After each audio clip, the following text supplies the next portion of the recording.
12ই ফেব্রুয়ারি নির্বাচন যখন হতে আর একটা মাসও বাকি নেই, তখন হঠাৎই বাজারে জোর ঘুরতে শুরু করেছে কেয়ারটেকার সরকারের গল্প। বাংলাদেশের নির্বাচনী সংস্কার কমিশনের চেয়ারম্যান বদিউল আলম মজুমদার অতি সম্প্রতি এই দুদিন আগে বলেছেন, তত্ত্বাবধায়ক সরকার ছাড়া সুষ্ঠু নির্বাচন সম্ভব নয়। অন্তর্বর্তী সরকারের গুরুত্বপূর্ণ এক কমিশনের প্রধান হয়ে বা অন্তর্বর্তী সরকারের অন্যতম অংশীদার হয়ে হঠাৎ এমন কথা কেন বললেন তিনি? এই প্রশ্নটি বিশেষভাবে গুরুত্বপূর্ণ হয়ে ওঠে এজন্য যে 12 ফেব্রুয়ারির নির্বাচনের ঠিক আগে এমন প্রসঙ্গ আলোচনায় উঠে আসার পশ্চাতে রাজনীতির যে কোনো ভূমিকা নেই এমন কি কখনো হতে পারে? কেন হঠাৎ বদিউল আলম মজুমদার সাহেবের এই ঘোষণা? কার বা কাদের চাপে বা কাদের হয়ে এমন কথা বলছেন তিনি? সেই বিষয়টা আলোচনা করা যাক। দেখা যাক প্রথমে যে বদিউল আলম মজুমদার তিনি ঠিক কি বলেছেন। সাম্প্রতিক 2-1 দিনে বদিউল আলম সাহেব যেসব বক্তব্য আলোচনায় এসেছে, তার যেসব বক্তব্য, সেগুলো আসলে দুটি আলাদা প্ল্যাটফর্মে এক জায়গায় হঠাৎ মুখ ফসকে বেরিয়ে গেছে এমন নয়। দুটো আলাদা জায়গায় তিনি বক্তব্য রেখেছেন, কিন্তু একটা কথাই বলেছেন, একই রাজনৈতিক লাইন ধরে তিনি বলেছেন। প্রথমটা বরিশাল বিভাগীয় সংলাপ, সুজন যে সংগঠন সে আয়োজিত বরিশালে সুজনের বিভাগীয় সংলাপ শেষে সাংবাদিকদের সঙ্গে কথা বলতে গিয়ে তিনি বলেন, সার্বিকভাবে নির্বাচনী ট্রেন ট্র্যাকে উঠেছে, কিন্তু গ্রহণযোগ্য নির্বাচন নিশ্চিত করতে কাঠামোগত পরিবর্তন দরকার। আর সেই প্রেক্ষাপটে তিনি স্পষ্ট ভাষায় বলেন যে নির্বাচনী প্রক্রিয়া ট্র্যাকে উঠেছে বটে, তবে রাজনীতিবিদ ও মনোনীত প্রার্থীদের আচরণের উপরেই সুষ্ঠু ও নিরপেক্ষ নির্বাচন অনেকাংশে নির্ভর করছে। নিরপেক্ষ ও নির্দলীয় তত্ত্বাবধায়ক সরকার ছাড়া দেশে গ্রহণযোগ্য নির্বাচন আয়োজন করা সম্ভব নয়। আবার একবার বলছি কথাটা, নিরপেক্ষ ও নির্দলীয় তত্ত্বাবধায়ক সরকার ছাড়া দেশে গ্রহণযোগ্য নির্বাচন আয়োজন করা সম্ভব নয়। দ্বিতীয়, তিনি কোথায় বলেছেন? ঢাকার শ্রীলাভ মিলনায়তনে গণ অভ্যুত্থানের আকাঙ্ক্ষা সংস্কার ও নির্বাচনী ইস্তেহার সংলাপ। এই বিষয়ে এখানে তিনি একই রকমের কথা বলেন। একদিকে জুলাই জাতীয় সনদের সংস্কার প্রস্তাবের গুরুত্ব, অন্যদিকে সুষ্ঠু নির্বাচনের কাঠামোগত শর্ত। সেখানে তার মূল কেয়ারটেকার সংক্রান্ত লাইনটি এরকম, তিনি বলেছেন, আমরা বলেছি যে নির্বাচন কমিশনকে সক্রিয় হতে হবে, টাকার খেলা বন্ধ করতে হবে, নির্বাচনী এবং রাজনৈতিক অন্ধকারের দুর্বৃত্তায়ন বন্ধ করতে হবে, একই সঙ্গে তত্ত্বাবধায়ক সরকার ব্যবস্থা ফিরে আসতে হবে। খেয়াল করলেন কি বলেছেন? একই সঙ্গে তত্ত্বাবধায়ক সরকার ব্যবস্থা ফিরে আসতে হবে, না হলে কি হবে?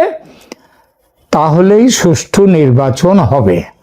তার মানে কেয়ারটেকার সরকার ব্যবস্থা ফিরে না এলে সুষ্ঠু নির্বাচন হবে না। কি বুঝছেন? এই আলোচনাতেই বদিউল আলমের পরিচয় করিয়ে দেয়া হয়েছে কি বলে জানেন? অন্তর্বর্তী সরকার গঠিত নির্বাচন সংস্কার কমিশনের প্রধান এবং সুজনের সম্পাদক হিসেবে। আরে বদিউল আলম কোনো রামাশ্যামা যদু মধু বা ফজর আলী গজব বিশ্বাস নয় যে তিনি কি বললেন তাতে কিছু যায় আসে না। তিনি সরকারের একেবারে ভেতরের লোক। যখন সরকারের ভেতরে থাকা কোনো গুরুত্বপূর্ণ ব্যক্তির মুখ থেকে এমন কথা বেরিয়ে আসে, তখন তার একটা আলাদা ওজন থাকে, এটা মানতেই হয়।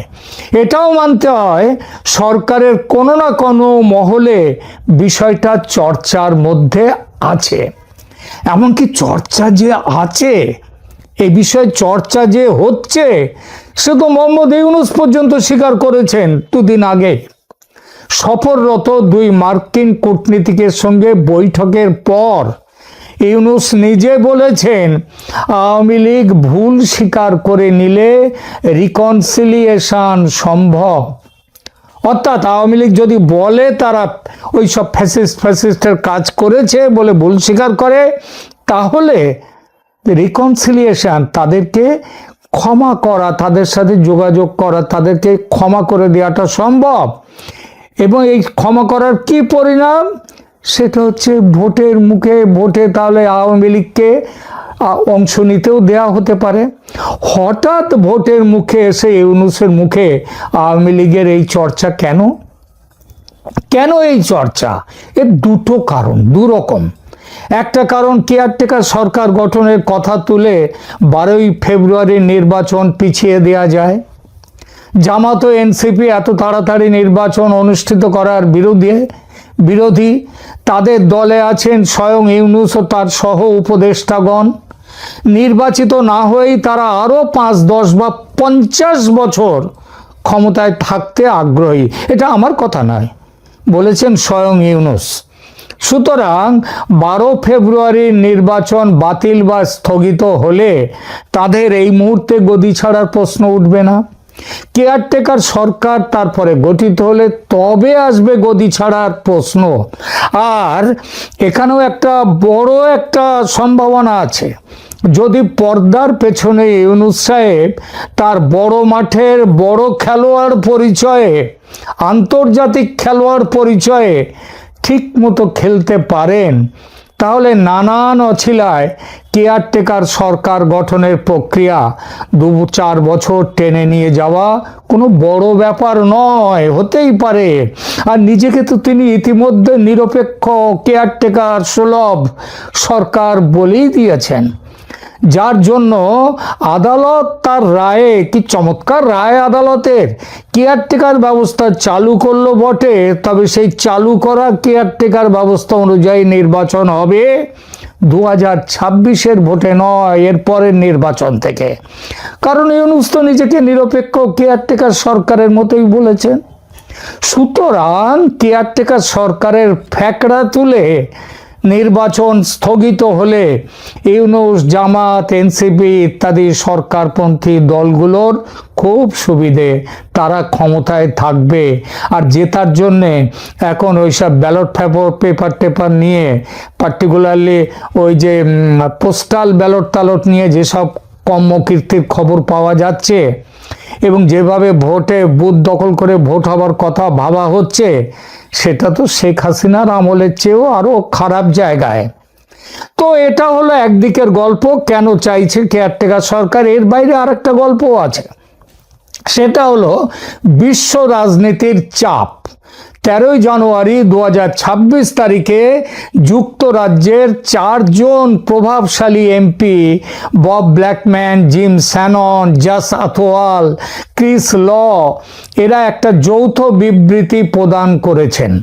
তারা বাংলাদেশে 12ই ফেব্রুয়ারির সাধারণ নির্বাচনে আওয়ামী লীগ সহ প্রধান দলগুলোর অনুপস্থিতি নিয়ে গভীর উদ্বেগ প্রকাশ করেছেন এবং একে একেবারে অগণতান্ত্রিক বলে অভিহিত করেছেন। অর্থাৎ 12ই ফেব্রুয়ারির নির্বাচন অগ্রহণযোগ্য। তাদের আগে আমেরিকার কংগ্রেসেরও বেশ কয়েকজন সদস্য গত 23শে ডিসেম্বর মোহাম্মদ ইউনূসকে চিঠি দিয়ে একই দাবি জানিয়েছেন। বলেছেন আওয়ামী লীগকে নির্বাচনে অংশ নেওয়ার অধিকার দেওয়ার জন্য। নির্বাচন ঘোষণা করে দেওয়ার পর, নির্বাচনের তফসিল ঘোষণা করে দেওয়ার পর, যখন নির্বাচন প্রক্রিয়া বেশ খানিকটা এগিয়ে গেছে, ওই ট্রেন ট্র্যাকে উঠে গেছে, তখন কেয়ারটেকার সরকারের কথা তুলে নির্বাচন এখনকার মতো স্থগিত করে দিলে বলা যাবে ইউনূস সরকার বলতে পারবে আমরা আন্তর্জাতিক মতামতকে গুরুত্ব দিতে বন্ধ করলাম এই নির্বাচন। তার প্রত্যক্ষ সুবিধা কি? আপাতত ক্ষমতায় থেকে যাওয়া, পরের ব্যাপার পরে দেখা যাবে। আবার দেখুন কি একটা অদ্ভুত ব্যাপার, আওয়ামী লীগও চাইছে এই নির্বাচন যাতে না হয়, কারণ তারা তো নিষিদ্ধ দল। নির্বাচন হলে তাদের কোনো লাভ নেই, সুতরাং তারা বলছে ভারত বা লন্ডন থেকে শেখ হাসিনা নিয়মিত বিভিন্ন সংবাদ মাধ্যম বা সামাজিক মাধ্যমে বিবৃতি দিচ্ছেন এবং তিনি বর্তমান অন্তর্বর্তীকালীন সরকারকে অনির্বাচিত এবং তাদের নেওয়া সিদ্ধান্তগুলোকে অবৈধ বলে দাবি করছেন। এবং সেটা ঠিকই। আওয়ামী লীগের দাবি দলের ওপর থেকে নিষেধাজ্ঞা তুলে নাও এবং নিরপেক্ষ তত্ত্বাবধায়ক সরকার গঠন করে নির্বাচন করো। এই দাবি তুলে আওয়ামী লীগ নির্বাচন বয়কটের হুমকি দিয়েছে, কর্মীদের নির্দেশ দিয়েছে বয়কট করো এই নির্বাচন। সুতরাং ইউনূস সরকার যদি নিজের থেকে নির্বাচন বন্ধ রাখে তাহলে সেটা আওয়ামী লীগের চাহিদার সঙ্গে মিলে যায়। নির্বাচন স্থগিত রাখার পেছনে আমেরিকা ও ভারতের চাপ থাকার সম্ভাবনা এড়ানো যায় না। আমেরিকা আসলে কি চাইছে? এই চাওয়া দুরকম, একটা হচ্ছে প্রকাশ্য চাওয়া আর একটি গোপন চাওয়া, একটা মনের কথা আর একটা মুখের কথা। তারা প্রকাশ্যে বাংলাদেশে ফ্রি ফেয়ার ইনক্লুসিভ ইলেকশনের কথা বলছে, কিন্তু বললাম ওই যে সেটা মুখের কথা। মনের কথা তাদের আওয়ামী লীগের মতো তীব্র জাতীয়তাবাদী দল তাদের স্বার্থ বিরোধী। সুতরাং আওয়ামী লীগ ছাড়া নির্বাচন একান্তই যদি হয় হোক, অন্য দেশের অভ্যন্তরীণ ব্যাপারে তারা আর কি বা বলতে পারে। তাদের আরো মনের কথা। ইউনূসের মতো বোবা কালা পুতুল নিজের স্বার্থে আমেরিকার স্বার্থ দেখবে, শুধু নিজের স্বার্থে এই সরকারকে সরিয়ে দেওয়ার দরকারটাই বা কি? থাকুক না এরা আরো 2-4 বছর। একটু খেয়াল করলে দেখবেন মার্কিন প্রশাসন নির্বাচনের টাইম লাইন নিজেদের থেকে বদলানোর কথা একবারও বলছে না। আলাদা করে 5 জন প্রভাবশালী কংগ্রেসম্যান তারা ইউনূসকে চিঠি লিখে সতর্ক করেছেন।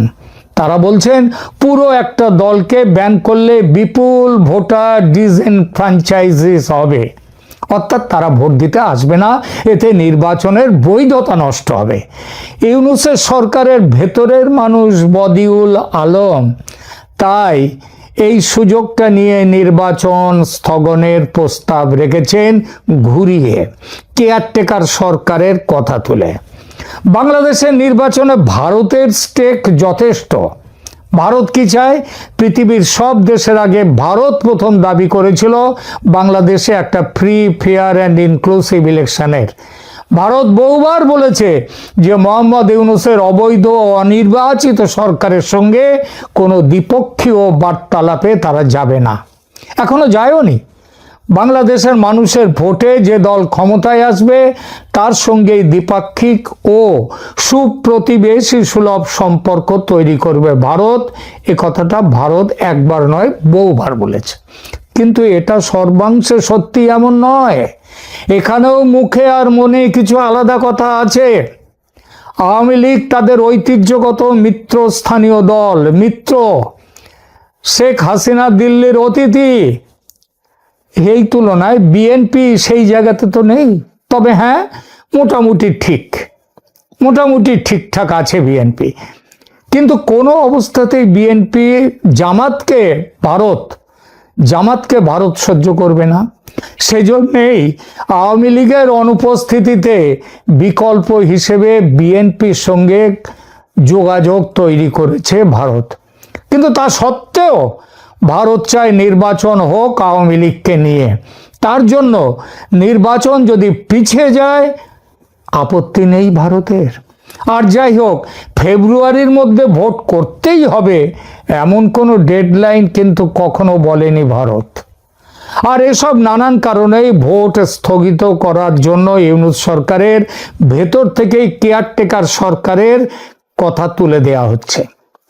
এটা খুবই সম্ভব। 12ই ফেব্রুয়ারির ভোট যে কোনো মুহূর্তে স্থগিত হবার ঘোষণা আসতেই পারে।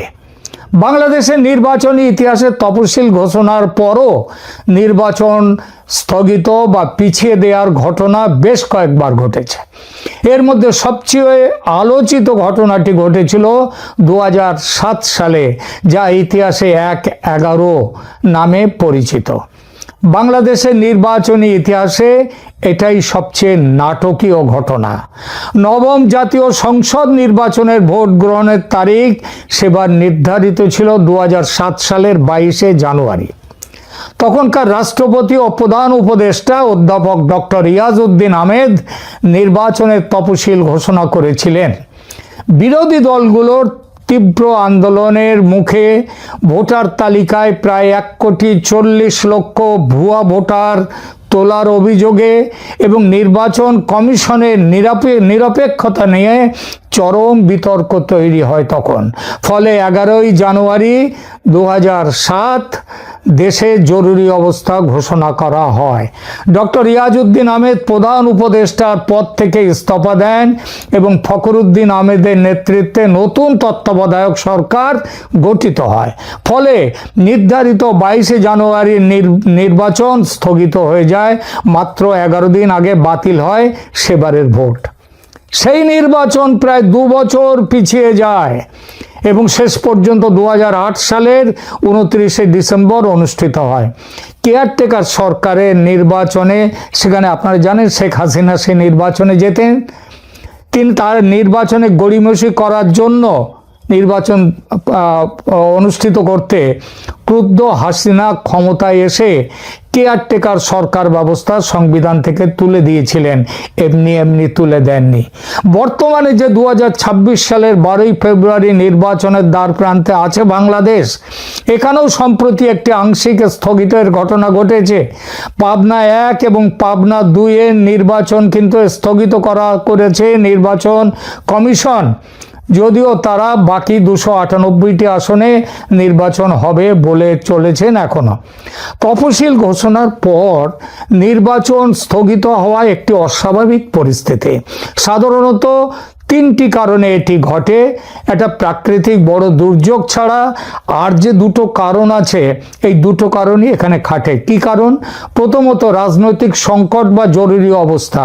যদি দেশের বড় রাজনৈতিক দলগুলো নির্বাচন বয়কট করে এবং রাজপথে বড় ধরনের সহিংসতা তৈরি হয়, যেমনটা হয়েছিল 2007 সালে, তাহলে নির্বাচন স্থগিত হতে পারে। 2024-এ সহিংসতা তৈরির যে অভিজ্ঞতা আছে ইউনূস, জামাত, ছাত্র জনতার, সেই অভিজ্ঞতায় রাজপথে সহিংসতা তৈরি করা তো বাঁয়া হাত কা খেল, এটা হতেই পারে। দ্বিতীয়ত আদালতের নির্দেশনা। যদি আদালত কোনো নির্দেশ দেয় তাহলে সেটা সেই অনুযায়ী যদি ভোট স্থগিতের আদেশ দেয় তাহলে ভোট স্থগিত থাকবে। নির্বাচন নিয়ে সুপ্রিম কোর্টে একাধিক মামলা কিন্তু এই মুহূর্তে লম্বিত আছে।